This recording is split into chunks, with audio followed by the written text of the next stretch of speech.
আসসালামু আলাইকুম বন্ধুরা। তো ইতিমধ্যে ইতিমধ্যে আর ইতিমধ্যে গুরগাঁয়ে একটা ভিডিও ভাইরাল হচ্ছে। তো ভিডিওটা পুরো দেখে তারপরে আমি বলছি, অবশ্যই দেখবেন ভিডিওটা।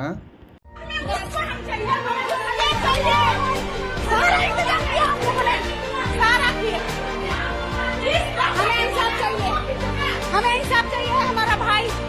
जा तो हमारा भाई मर गया पहले, तो क्यों नहीं बोला मेरे भाई, मेरे भाई, मेरे भाई, मेरे भाई, मेरे भाई, क्या मेरे भाई, मेरा भाई, मेरा भाई, मेरा भाई, मेरा भाई, मेरा भाई, मेरा भाई,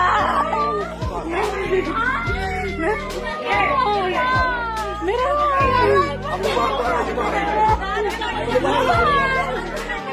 हमारा भाई मिल जाएगा, हमारा भाई जिंदा मिलेगा, हमारा भाई जिंदा मिलेगा, हमारा भाई जिंदा मिलेगा, मिलेगा हमारा भाई जिंदा। क्यों रोक रहे हो हमारा भाई?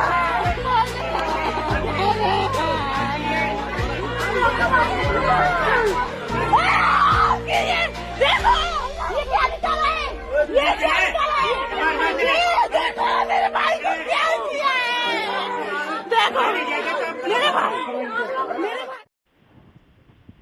তো বন্ধুরা, গুরগাঁয়ে যারা আছো তারা যদি কোনোদিন অ্যাক্সিডেন্ট হয়ে যায় তো সরকারি হসপিটালটা একটু দেখে নেবে আশপাশে। কেননা যে প্রাইভেট হসপিটালে নিয়ে গেলে কি হয়, এই ভিডিওটা দেখে আপনারা বুঝে গেছেন।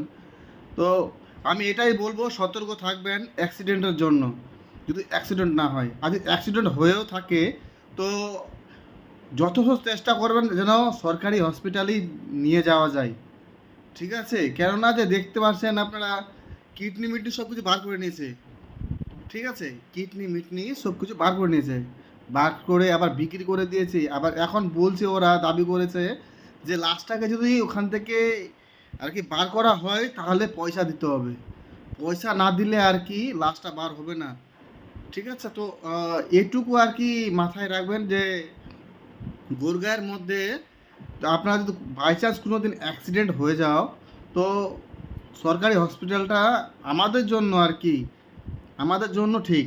কেননা যে এই যে পার্ক হসপিটালে দেখতে পাচ্ছেন কী অবস্থা।